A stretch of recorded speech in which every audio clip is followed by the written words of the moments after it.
Interpretation of proton NMR spectra की हम बात कर रहे हैं। प्रैक्टिस एग्जांपल, सबसे पहले हम ले लेते हैं इथेन। तो स्टूडेंट्स इथेन को देखें तो ये 6 के 6 प्रोटॉन का जो इन्वायरमेंट है वो बिल्कुल सेम है, क्योंकि कोई और ग्रुप ही नहीं लगा हुआ है जिससे हम कंपैरिजन करें। तो इन 6 प्रोटॉन की, इन 6 प्रोटॉन की एक ही पीक आएगी, उसको हम कहेंगे सिंगलेट पीक। इन 6 प्रोटॉन की एक ही पीक आएगी, सिंगलेट पीक होगी, और इसको हम इस तरह रिप्रेजेंट करेंगे। कहाँ पे आएगी? क्योंकि ये प्योर मिथाइल है, कार्बन कार्बन की चेन है, तो मैंने आपको कहा था कि 0.9 के ऊपर इसकी पीक आती है, सिंगलेट पीक 6 प्रोटॉन की, तो it confirm the ethane. Note कर लें। इस तरह हम प्रोपेन पे चले जाते हैं। तो प्रोपेन के केस में होता क्या है? प्रोपेन के केस में देखें, ये जो 6 प्रोटॉन हैं इनका केमिकल इन्वायरमेंट सेम है। इनका केमिकल इन्वायरमेंट क्या है? सेम है। इस तरह इन 2 प्रोटॉन का केमिकल इन्वायरमेंट अलग है, डिफरेंट है। तो ये जो 6 प्रोटॉन होंगे ये एक सिंगल पीक देंगे। क्या देंगे? इनकी वजह से एक पीक आएगी और इन 2 प्रोटॉन की वजह से एक अलग पीक आएगी। तो यानी कि 2 डिफरेंट आप कह लें कि पीक्स आएंगी, 2 पीक्स आएंगी। अब हम देख लेते हैं कि किस तरह की पीक आएगी। यानी कि 6 प्रोटॉन की एक पीक आएगी। इस तरह इन 2 प्रोटॉन की वजह से क्या आएगी? एक और पीक आएगी। ठीक है। इसी तरह हम देख लेते हैं कि इनकी स्प्लिटिंग कैसे होती है। इन 6 प्रोटॉन को देखें तो इन 6 प्रोटॉन के साथ जो नेबरिंग प्रोटॉन है वो 2 प्रोटॉन है। तो इसका मतलब है इन 6 प्रोटॉन की जो 2 प्रोटॉन है, 2 + 1, तो वो कितनी आई वैल्यू? 3, तो वो ट्रिपलेट पीक आएगी। तो इन 6 प्रोटॉन की जो पीक आएगी वो कौन सी आएगी? वो ट्रिपलेट पीक आएगी। और आपने देखा भी होगा कि ये 6 प्रोटॉन हैं, आपने देखा, और इन 6 प्रोटॉन की 0.9 वैल्यू होती है, 0.9 होती है, और ट्रिपलेट पीक आती है 1 2 3 पीक्स गिवन है, और 0.9 के ऊपर ये पीक आ रही है 6 प्रोटॉन की। तो आपने देखा भी है कि ये पीक काफ़ी हाइट पे है 6 प्रोटॉन की। इस तरह 2 प्रोटॉन जो हैं, अब हम देखें तो इस केस में आपको देखें इसकी वजह से स्प्लिटिंग होती है। ये 3 प्रोटॉन है तो 3 में +1 करें तो क्वार्टेट। ठीक है। तो इसमें क्या होती है? क्वार्टेट होती है। इसी तरह इसको अकॉर्डिंग देखें तो ये क्वार्टेट होती है। तो जनरली उनमें से कुछ पीक रेजोलेट हो जाती हैं, इंटरमिक्स हो जाती हैं, तो आपको क्या मिलती है? सेप्टेट पीक मिलती है, 7 पीक्स मिलती हैं। एंड वो कौन सी वैल्यू? तो 1.2 पे। तो 2 प्रोटॉन की कितनी पीक्स मिलेंगी? 2 प्रोटॉन की आपको सेप्टेट पीक मिलेगी, 6 पीक्स होंगी लाइक दिस। स्प्लिटिंग हुई 1 2 3 4 5 6, और इसके जो इंटेंसिटी लेवल है ये बता रहा है कि दीज आर द 2 प्रोटॉन, क्योंकि ये 6 प्रोटॉन है। तो इसके अकॉर्डिंग अगर इसको कंपेयर करें तो ये इसकी पीक की इंटेंसिटी जो है वो लो है। इस तरह ब्यूटेन पे चले जाएं। ब्यूटेन में देखें तो इन प्रोटॉन का केमिकल इन्वायरमेंट सेम है, इन 2 का आपस में सेम है। तो 2 पीक्स आएंगी टोटल। तो अब देखें ये 6 प्रोटॉन है तो 6 प्रोटॉन की अलग पीक आएगी, इन 4 प्रोटॉन की अलग पीक आएगी। इसकी जो होती है इन 6 प्रोटॉन की 0.9 पे आएगी, और ये CH2 ग्रुप हैं तो इनकी प्रोटीन कहाँ पे आएंगी? पीक जो आएगी वो किस पे आएगी? वो 1.2 के या 1.3 के राउंड अबाउट आएगी, जो हम डिस्कस कर चुके हैं। ओके। तो अब हम इसके देखें तो इन 6 प्रोटॉन की वजह से जो पीक आएगी आपको, वो कौन सी पीक मिलेगी? आपको ट्रिपलेट पीक मिलेगी। क्यों? क्योंकि ये इसका जो है वो 2 प्रोटॉन इसके साथ जुड़े हुए हैं। ठीक है। तो इस साथ 2 प्रोटॉन जुड़े हुए हैं तो इसकी वजह से ट्रिपलेट पीक आएगी। लेकिन इन 2 प्रोटॉन की वजह से जो पीक आएगी वो क्या आएगी? वो 3 प्रोटॉन है तो इसकी वजह से क्वाड्रेट पीक आएगी। और ये आपने देख लेना है, क्योंकि ये 4 प्रोटॉन है, ये 6 प्रोटॉन है, ये 4 पीक हैं। ये आपके पास 6 हाइड्रोजन की ट्रिपलेट पीक थी, तो 3 पीक्स हैं। तो आप देखें इसकी इंटेंसिटी जो है वो ग्रेटर है एज़ कम्पेयर टू द 4। तो इसको आपने कंपेयर कर लेना है। इस तरह 1 ब्यूटीन पे आ जाएँ। तो 1 ब्यूटीन को देखें तो इसमें कितने टाइप के प्रोटॉन्स हैं? 4 डिफरेंट टाइप्स के जनरली क्या होते हैं, 3 टाइप की प्रोटीन जनरली हमें मिल रही होती हैं, 4 टाइप की। तो इस केस में देखें इसका इन्वायरमेंट डिफरेंट है, इसका इन्वायरमेंट डिफरेंट है, CH2 का डिफरेंट है, CH3 का डिफरेंट है। तो डिफरेंट इन्वायरमेंट हैं, तो इसका मतलब ये है कि आपको टोटल जो है वो 4 पीक्स मिलेंगी, 1 2 3 4। अब हम देख लेते हैं कि इनकी स्प्लिटिंग कैसे होती है। तो इस प्रोटॉन की वजह से इसका नेबरिंग प्रोटॉन ये है, तो 2 प्रोटॉन है तो इसको क्या मिलेगी? 2 + 1, तो ये क्या मिलेगी? ट्रिपलेट पीक मिलेगी। ठीक हो गया। अब इस प्रोटॉन को देखें तो एक प्रोटॉन ये नेबरिंग प्रोटॉन है, इसका एक प्रोटॉन ये नेबरिंग प्रोटॉन है, तो टोटल प्रोटॉन कितने हो गए? 4 हो गए। तो 4 है तो 4 + 1 दैट इज इक्वल टू 5, तो 5 को हम क्या कहते हैं, क्विंटेट कहते हैं, तो 5 होगी। या आप इस तरह कह सकते हैं कि 3 की वजह से आपको क्या मिलेगी, इस प्रोटॉन की 3 की वजह से क्वाड्रेट मिलेगी, इसकी एक प्रोटॉन की डबलेट, तो इसको क्वाड्रेट ऑफ डबलेट भी कहते हैं। तो इनमें से 2 पीक जो होती हैं वो एक दूसरे के साथ मिक्स हो जाती हैं तो टोटल 5 मिलती हैं। तो इस तरह भी आप इसको कह सकते हैं, क्विंटेट कह दें या आप कह लें क्वाड्रेट ऑफ डबलेट कह दें इसको। इसी तरह इन पीक्स की ये मल्टीप्लिसिटी मिलती है इसकी, क्योंकि ये डबली बॉन्डेड हैं, ठीक है, और इधर से ये 2 प्रोटॉन के साथ अटैच हैं, इधर से ये 2 प्रोटॉन के साथ अटैच हैं, तो ये भी मल्टीप्लेट पीक मिलती हैं, ये भी मल्टीप्लेट पीक मिलती हैं, लेकिन 4.95 पे मिलती है, ये 5.8 पे मिलती है, ठीक है। तो 5.8 पे ये वाली पीक आएगी हमारे पास CH की, और ये 4.8 पे ये पीक आएगी 4.95 पे, और 2 पे हमारी ये पीक आएगी, ये पीक आएगी। तो इस तरह आप इसको डिफरेंशिएट कर सकते हैं। अब हम बात कर लेते हैं एसिटिक एसिड की। इसको आइडेंटिफाई करना बहुत ईजी है। इस केस में देखें तो इसका जो इन्वायरमेंट है वो अलग इन्वायरमेंट है, ये इस OH का जो इन्वायरमेंट है वो अलग इन्वायरमेंट है, तो आपको 2 टोटल पीक्स मिलेंगी। तो इस केस में देखें तो हमारी जो प्योर CH3 ग्रुप होना चाहिए था वो 0.9 पे आता है, लेकिन जो इलेक्ट्रॉन में ड्रैग ग्रुप लगने की वजह से ये 2.1 पे चली जाती है।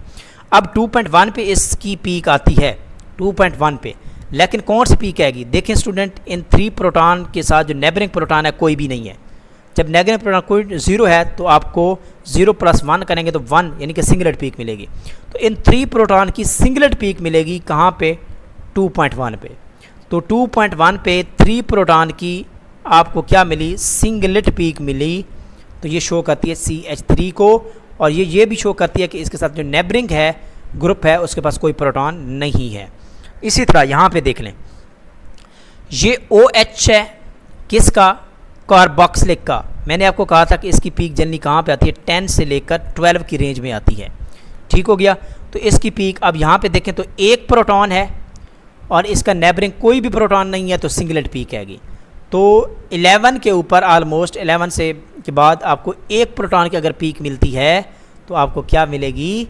This will be the carboxylic acid peak. Okay, तो अब हमें इसको कंपेयर करें तो ये 3 टाइम इसकी इंटेंसिटी इससे क्या है? ग्रेटर है। तो इसका मतलब ये 3 प्रोटॉन है, ये 1 प्रोटॉन है, ये नोट कीजिएगा। इस तरह और एग्जांपल हैं, इस तरह हम इसको सॉल्व करते जाते हैं। ये देखें स्टूडेंट्स, इसका एक अपना इन्वायरमेंट है। इन 3 प्रोटॉन देखें तो ये इसके अकॉर्डिंग अगर हम डिस्टेंस देखें तो बाकी सारे एटम इसको सेम डिस्टेंस पे हैं। तो इन 9 प्रोटॉन का एक पीक आएगी और इन 3 प्रोटॉन की एक पीक आएगी। अब हम देख लेते हैं, ये क्योंकि ऑक्सीजन के साथ अटैच है डायरेक्टली, तो मैंने आपको कहा था 3.3 पे वैल्यू आएगी। तो 3 हाइड्रोजन 3 प्रोटॉन की 3.3 पे पीक आएगी। कौन सी आएगी पीक? क्योंकि इन 3 प्रोटॉन के साथ जो नेबरिंग एटम है उसके पास कोई भी प्रोटॉन नहीं है, तो सिंगलेट पीक आएगी।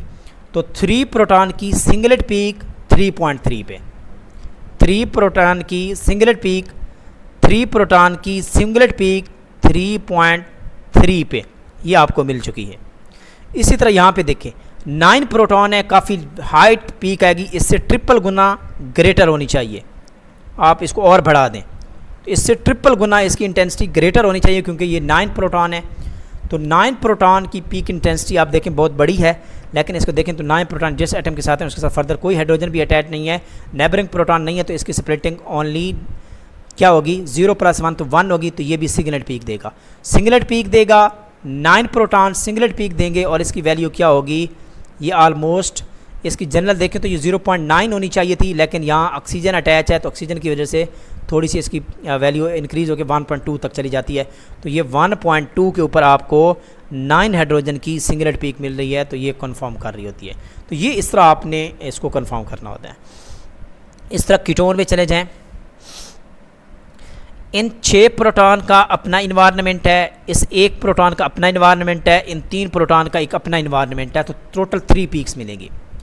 अब हम देख लेते हैं, अब इस प्रोटॉन को देखें तो इसकी वैल्यू अगर सिंपल CH3 ग्रुप होता तो 0.9 होनी चाहिए थी, लेकिन इसमें जो है ना वो क्या इलेक्ट्रॉन विद ड्राइंग ग्रुप लगा हुआ है, तो इसकी वैल्यू इंक्रीज़ होकर 2.1 पे चली जाती है। लेकिन इसके साथ जो नेबरिंग एटम है उसके पास कोई प्रोटॉन नहीं है, तो सिंगलेट पीक आएगी। तो इसका मतलब 3 प्रोटॉन 2.1 पे सिंगलेट पीक, 2.1 पे 3 प्रोटॉन की पीक है, और कौन सी है? This is the singlet peak. यहाँ पे देखें सिंगलेट पीक है। इसी तरह यहाँ पे देखें ये 6 प्रोटॉन है, 0.9 पे पीक आएगी और इसके साथ जो प्रोटॉन अटैच है नेबरिंग वो 1 प्रोटॉन है, तो 1 + 1 तो इसकी कितनी पीक आएगी, डबलेट। तो इन 6 प्रोटॉन की कौन सी पीक आई, डबलेट पीक आएगी। कहाँ पे आएगी, 0.9 पे। 6 प्रोटॉन 0.9 डबलेट पीक। आइए देखते हैं, 0.9 है, दिस इज दी 0.9। 6 प्रोटॉन आपने देखा ये 3 हाइड्रोजन का डबल हो गई है, और बढ़ाना चाहें तो भाई बढ़ा दें, डबलेट पीक। ठीक हो गया, 3 प्रोटॉन की डबल हो गई है 6 प्रोटॉन, लेकिन डबलेट पीक आपको 2 पीक्स मिल रही हैं 0.9 पे, तो it confirm the CH3 group. यहाँ पे देखें CH है, इसकी वैल्यू कितनी है, 2.5 तक चली जाती है। क्यों, क्योंकि ये इसके साथ इलेक्ट्रॉन विथड्रॉइंग ग्रुप अटैच है। इसी तरह यहाँ पे देखें तो इसकी जो नेबरिंग प्रोटॉन है, ये 6 प्रोटॉन है। क्या है, 6 प्रोटॉन है। तो इन 6 प्रोटॉन की जैसे 6 + 1 तो सेप्टेट पीक आती है, 7 सेप्टेट पीक आती है, और जो सेप्टेट पीक आती है वो क्या आती है, कहाँ पे आती है, 2.5 पे, और कहाँ पे आगे, this is the septet peak. कितने प्रोटॉन, 1 प्रोटॉन। तो दिस इज़ दी 1 प्रोटॉन। जो दरमियान वाली लाइन होती है वो बेसिकली प्रोटॉन को शो करती है कि कितने प्रोटॉन हैं बेसिकली। तो 1 प्रोटॉन की सेप्टेट पीक कहाँ पे, 2.5 के ऊपर है, और आप देखें तो इसको कंपेयर करें तो ये इससे ये 3 गुना पीक है और इससे ये डबल गुना पीक है। तो इस तरह आपने इसको डिफरेंशिएट करना होता है। आगे चले जाते हैं, इस तरह मूव करते जाते हैं। एसिटामाइड, यहाँ पे काफ़ी एक इम्पॉर्टेंट चीज़ है एसिटामाइड की। इस केस में देखें कि ये प्रोटॉन अलग पीक देता है, इसका एनवायरनमेंट, इसका अलग एनवायरनमेंट है। यहाँ पे देखें तो इसकी 0.9 होनी चाहिए थी, लेकिन इलेक्ट्रॉन विथड्रॉइंग ग्रुप अटैच है, तो ये कहाँ पे चली जाती है, ये पीक इन्हांस करके आपकी चली जाती है 2.1 तक चली जाती है। इस तरह NH की मैंने आपको बताई थी कि ये वेरी करती है, 0.5 तक वेरी करती है, लेकिन यहाँ पे इलेक्ट्रॉन विथड्रॉइंग ग्रुप लगा हुआ है, तो ये ऑलमोस्ट इसकी पीक 5 के राउंड अबाउट चली जाती है। लेकिन मैंने आपको एक और बात बताई थी कि जो NH की पीक होती है ये बिल्कुल डिफरेंशिएटिव पीक होती है और ब्रॉड पीक आती है। आप इजीली इसको डिफरेंशिएट कर सकते हैं। तो आपने देखा कि ये वाली यहाँ पे ब्रॉड पीक आपको मिल रही है 5 के राउंड अबाउट ब्रॉड पीक मिल रही है। कितने प्रोटॉन हैं, बेसिकली यहाँ पे 2 प्रोटॉन्स हैं, तो ये आपको पीक मिलेगी यहाँ पे इस तरह की ब्रॉड पीक। तो ये बेसिकली इसकी लेस इंटेंसिटी इस वजह से है, this is due to the broad peak. तो ये ब्रॉड पीक की वजह से इसकी लेस इंटेंसिटी है, लेकिन इसमें मौजूद 2 प्रोटॉन है। ओके, यहाँ पे 2 प्रोटॉन है, और यहाँ पे कौन से हैं, CH3 ग्रुप के पास कितने प्रोटॉन है, 3 प्रोटॉन है। तो 3 प्रोटॉन को अगर हम 2 प्रोटॉन के साथ कंपेयर करें तो इसकी इंटेंसिटी पीक ग्रेटर है। इसी तरह एसिटाल्डिहाइड पे आ जाते हैं। तो एसिटाल्डिहाइड इसका अपना इन्वायरमेंट है, इस प्रोटॉन का अपना इन्वायरमेंट है। ये डायरेक्ट जो है वो एल्डिहाइड का प्रोटॉन है, तो इसकी पीक ऑलमोस्ट 9-10 के इक्वल आ जाती है। और क्योंकि इसके साथ जो कार्बन लगा हुआ है वो उसके साथ फर्दर प्रोटॉन नहीं है, तो 0+1 तो इसकी सिंगलेट पीक आएगी। इसके साथ देखें तो 3 प्रोटॉन के साथ और कोई प्रोटॉन नहीं है, तो ये भी सिंगलेट पीक है। दोनों की सिंगलेट आएगी, ये आएगी आपकी ऑलमोस्ट 2.1 के राउंड अबाउट आएगी, और ये आपकी पीक आएगी ऑलमोस्ट 10 के राउंड अबाउट आएगी। दोनों सिंगलेट होंगी, तो ये दोनों सिंगलेट हैं, तो ये आप इस तरह इजीली डिफरेंशिएट कर सकते हैं। ब्यूटाल्डिहाइड पे आ जाते हैं।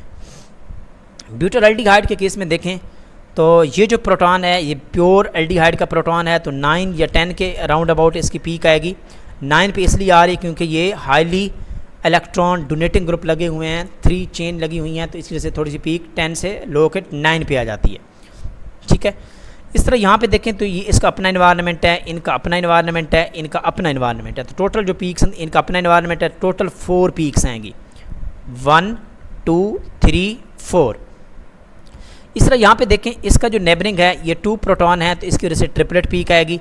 इसके नेबरिंग देखें तो ये क्या आती है, इसके 3 हैं, इसके 2 हैं, तो इसकी जो टोटल वैल्यू 5 है, तो इसकी वजह से सेक्सटेट पीक आती है, और ये 1.56 पे आती है। और ये जो प्रोटॉन है CH2, this will give the complex peak, तो इसकी वजह से ये कम्प्लेक्स, तो इसको हम कहते हैं मल्टीप्लेट। तो ये सिंगलेट पीक, मल्टीप्लेट, सेक्सटेट, और ये सेक्सटेट, और ये क्या होगी, CH3 होगी। इसको आपने देख लेना है। अब यहाँ पे आ जाते हैं। ओके, यहाँ पे स्टूडेंट देखें तो इनका अपना इन्वायरमेंट है, इसका डिफरेंट इन्वायरमेंट है। तो इस केस में देखें तो इसके साथ 2 प्रोटॉन है, तो इसकी क्या आएगी, ट्रिपलेट पीक आएगी। इसके साथ देखें तो 3 प्रोटॉन है तो इसकी क्या आ जाएगी, क्वाड्रेट पीक आ जाएगी। ये जो CH2 है डायरेक्ट Cl के साथ अटैच है तो 3.5 पे वैल्यू चली जाती है, और इसकी जो प्योर वैल्यू होनी चाहिए थी 0.9 होनी चाहिए थी, लेकिन सेकंड बॉन्ड जो है वो क्लोरीन है तो इसकी वजह से इसकी वजह थोड़ी सी इंक्रीज़ होकर 1.5 पे चली जाती है। तो यहाँ देखें तो ये आप इस तरह रिप्रेजेंट कर सकते हैं, बाकी आपने देख लेनी है। This is the very very important, और यही क्वेश्चन इंटरव्यू में भी पूछा जाता है, एग्जाम में भी क्वेश्चन आ जाता है अल्कोहल का। तो इसको देख लेते हैं, बिकॉज अल्कोहल के 2 केसेस होते हैं। एक अल्कोहल का जो सॉल्वेंट होता है वो नीट होता है, प्योर सॉल्वेंट होता है, अल्ट्रा प्योर अगर सॉल्वेंट है, और एक अगर डाइल्यूट है, तो दोनों केसेस में स्पेक्ट्रा में वेरिएशन आ जाती है। कैसे आती है तो इसको देख लेते हैं, like this. Okay, ultra pure sample of ethanol show splitting of OH peak, very important. जो अल्ट्रा प्योर सैंपल होगा वो अल्कोहल का जो OH ग्रुप होगा उसकी स्प्लिटिंग होगी, जबकि जो डाइल्यूट सैंपल होगा उसमें OH की नेबरिंग प्रोटॉन की वजह से स्प्लिटिंग नहीं होती, क्योंकि यहाँ प्रोटॉन का एक्सचेंज हो जाता है। Due to the exchange of proton in the dilute solution, this is not splitted due to the neighbouring proton, but this is the pure sample, concentrated sample होता है, और यहाँ पे प्रोटॉन की शिफ्टिंग नहीं होती, and this proton show the splitting. बस ये मेन डिफरेंस है। अब हम देख लेते हैं कैसे। This is the dilute alcohol, this is the ultra pure alcohol. Okay, dilute alcohol के केस में याद रखिएगा इस प्रोटॉन की स्प्लिटिंग नहीं होगी due to the neighbouring proton. होना तो ये चाहिए था कि इसमें 2 प्रोटॉन है नेबरिंग, तो ट्रिपलेट पीक आनी चाहिए, लेकिन इसमें नो स्प्लिटिंग होती है और ओनली क्या आती है, सिंगलेट पीक आती है। नोट कर लें, स्प्लिटिंग नहीं होती, बस ये याद रखिएगा। जो आपका डाइल्यूट सोल्यूशन होगा अल्कोहल का, उसमें OH ग्रुप का जो प्रोटॉन है उसकी स्प्लिटिंग नहीं होती, तो सिंगलेट पीक मिलती है। बाकी इस केस में देखें तो यहाँ पे देखें तो ट्रिपलेट जो पीक है इसमें 2 प्रोटॉन है तो इसको 2 प्रोटॉन है तो ट्रिपलेट पीक मिलेगी। यहाँ पे 2 प्रोटॉन है तो ये जस्ट इस पे इफेक्ट करेंगे तो आपकी कब मिलेगी, क्वाड्रेट या क्वार्टेट पीक मिलेगी। और इसकी वैल्यूज़ आप खुद देख सकते हैं कि इसकी वैल्यू ऑलमोस्ट 1.1 पे आएगी, क्योंकि थर्ड एटम जो है वो ऑक्सीजन है, ये जो है डायरेक्टली ऑक्सीजन के साथ अटैच है तो इसकी वैल्यू 3.6 तक चली जाती है। तो ये आपने देख लिया कि क्या हुआ कि बेसिकली 3 इन्वायरमेंट डिफरेंट हैं, OH, CH2, CH3, तो 3 पीक्स 1, 2, 3। तो ये जो OH पीक है बेसिकली हमने कहा था कि ये 5 के राउंड अबाउट इसकी पीक आती है, तो यहाँ सिंगलेट आती है। तो डाइल्यूट के केस में आपको सिंगलेट पीक OH पे मिलेगी, तो this will be the dilute alcohol. इसी तरह 2 प्रोटॉन की पीक आपको मिल रही है किस में, 3.6 पे मिल रही है, तो ये बेसिकली आपको किसको शो करती है, CH2 ग्रुप को शो करती है, CH2 ग्रुप को शो करती है, और ये 3 प्रोटॉन की वजह से ये CH3 ग्रुप को शो करती है। इस तरह प्योर में चले जाएं तो प्योर में क्योंकि इस OH की स्प्लिटिंग हो जाती है, तो आपने देखा इस OH की स्प्लिटिंग हुई तो नेबरिंग प्रोटॉन 2 हैं तो इसकी ट्रिपलेट हो जाती है। तो यहाँ पे OH की स्प्लिटिंग हुई तो ट्रिपलेट पीक मिली, यहाँ पे नो स्प्लिटिंग हुई तो सिंगलेट पीक मिली। ये मेजर डिफरेंस है, तो इसको नोट कीजिएगा। यहाँ पे देखें तो प्योर सैंपल में यहाँ पे आपको 5 पे ट्रिपलेट पीक्स मिलेंगी, तो आप समझ लीजिएगा कि प्योर सैंपल है, 5 के ऊपर आपको सिंगलेट पीक मिलेगी OH की, तो समझ लीजिएगा this is the dilute solution of ethanol. Okay, बाकी आप देखें यहाँ पे प्योर के केस में आपको क्या होता है, यहाँ पे 2 प्रोटॉन हैं तो आपको ट्रिपलेट पे मिली है, यहाँ पे 2 प्रोटॉन है, लेकिन प्योर के केस में क्योंकि स्प्लिटिंग हुई है इस केस में, तो फिर ये जो प्रोटॉन है इस प्रोटॉन की वजह से भी स्प्लिटिंग होगी, इसकी वजह से भी स्प्लिटिंग होगी। क्या होगी, इसकी वजह से भी स्प्लिटिंग होगी, 3 और 1 4, तो ये क्या होगे, इसकी वजह से आपको क्वार्टेट पीक मिलेगी, इस प्रोटॉन की वजह से क्वार्टेट पीक मिलेगी इसको, और इस प्रोटॉन की वजह से आपको डिबलेट मिलेगी। तो इसको कहते हैं क्वार्टेट ऑफ डिबलेट, या इसको हम क्या कहते हैं, सेक्सटेट भी कहते हैं, सेक्सटेट भी कहते हैं या क्वार्टेट ऑफ डिबलेट भी कहते हैं। तो आपने देखा this is the sextet peak, और आपको 6 पीक छोटी छोटी मिल रही हैं। किस पे मिल रही हैं, ये आपको मिल रही हैं ऑलमोस्ट 3.6 के ऊपर, 3.6 के ऊपर आपको ये मिल रही हैं। तो this is the major difference, तो ये आपने याद रखना है। इस तरह इथाइल अमीन के केस में देखें तो यहाँ भी अमीन के केस में भी जो NH2 ग्रुप होता है, यहाँ पे भी प्रोटॉन का क्या हो जाता है, no splitting by the CH2 group because here the exchange of proton occur. तो इस केस में भी प्रोटॉन का एक्सचेंज होता है, तो जिसकी वजह से स्प्लिटिंग जो है ना वो नहीं होती और सिंगलेट पीक आपको मिलती है। हालांकि मिलनी क्या चाहिए थी, ट्रिपलेट पीक मिलनी चाहिए इन प्रोटॉन की वजह से, लेकिन प्रोटॉन ट्रांसफ़र हो जाता है तो सिंगलेट पीक मिलती है। इस तरह यहाँ पे देखें तो यहाँ इसकी वजह से आपको ट्रिपलेट पीक मिलेगी, और इन प्रोटॉन को इसके अकॉर्डिंग देखें तो आपको क्वाड्रेट पीक मिलेगी। तो आपने ये देख लेना है। और NH की पीक आलमोस्ट कहाँ पे चली जाती है, वो 1 के राउंड अबाउट चली जाती है approximately, due to the shifting of proton, क्योंकि इसके पास कोई डी शील्डेड सिस्टम लगा हुआ है। और आलमोस्ट आप देखें तो CH3 की जो पीक है ये भी 1.1 पे आती है, ये 2.6 पे आती है। तो ये आप देखें तो ये पीक्स जो हैं थोड़ा सा ओवरलैप कर रही हैं NH की और CH3 की। तो ये इस तरह आपने इसको डिफरेंशिएट कर लेना होता है। अब हम थोड़ा सा आगे चले जाते हैं बेंजीन पे। तो बेंजीन के सारे 6 प्रोटॉन इक्विवेलेंट प्रोटॉन हैं, तो 6 प्रोटॉन की एक ही पीक आएगी 7.3 पे। तो दिस इज़ द सिंपल, बहुत ही सिंपल है। इस तरह इथाइल बेंजीन के देखें, जब भी आपकी सब्स्टिट्यूएंट लगेगा बेंजीन के ऊपर तो भाई इसकी जो है ना वो इन्वायरमेंट चेंज होता जाएगा। तो अब ये जो 2 प्रोटॉन है इनका अपना इन्वायरमेंट है, इस प्रोटॉन का अपना इन्वायरमेंट है, इन 2 प्रोटॉन का अपना इन्वायरमेंट है, इसका अपना इन्वायरमेंट है, इसका अपना इन्वायरमेंट है। तो टोटल पीक्स कितनी आनी चाहिए, 1 2 3 4 5 6 7। तो ये 7 आनी चाहिए। लेकिन ये जो प्रोटॉन हैं, ये 2 प्रोटॉन, ये 2 प्रोटॉन और ये 1 प्रोटॉन, क्योंकि ये बेंजीन रिंग में डबल बॉन्ड के साथ डायरेक्टली अटैच हैं, तो इनकी वैल्यू 7.1 के ऊपर मैंने आपको कहा था 7 से लेकर 7.4 तक ये वेरी कर रही होती हैं इन 3 पीक्स की। कितनी की, ये जो 3 पीक्स मैंने आपको बताई हैं इनकी जो रेंज आती है वो 7 से 7.4 आती है। तो जनरली एक दूसरे के अंदर ओवरलैप कर जाती हैं और जनरली आपको नज़र नहीं आता और आपको लगता है कि शायद ये एक ही पीक है, एक ही इन्वायरमेंट की वजह से पीक है। तो आपने देखा भी होगा यहाँ आपको मिक्स्ड पीक मिलेंगी। अगर आप इसको ओपन करके देखें तो आपको तीनों क्लियर नज़र आएंगी। इसी तरह यहाँ पे इसकी क्वाड्रेट है, यहाँ पे इसकी क्या है, ट्रिपलेट आएगी। तो ये आपने इसको समझ लेना है। इस तरह टॉलुइन है CH3 ग्रुप, तो एक पीक इसकी वजह से, एक इसकी वजह से, इन दोनों की सेम होगी, इन दोनों की सेम आएगी। तो 1 2 3 4 टोटल 4 पीक्स मिलनी चाहिए। लेकिन ये जो 3 सिग्नल हैं तो ये इनकी रेंज भी वही आती है, 7 से 7.3 में रेंज आती है, और ये एक दूसरे में इंटरमिक्स हो जाती हैं। तो ये मिक्सड हो जाती हैं। और अगर आप इसको थोड़ा सा हाई रेजोल्यूशन आप NMR स्पेक्ट्रोफोटोमीटर यूज़ करेंगे तो आपको ये भी क्लियर नज़र आएंगी, ये भी आपको क्लियर नज़र आएंगी। कौन सी पीक, ये 3 पीक्स 1 2 3। ओके।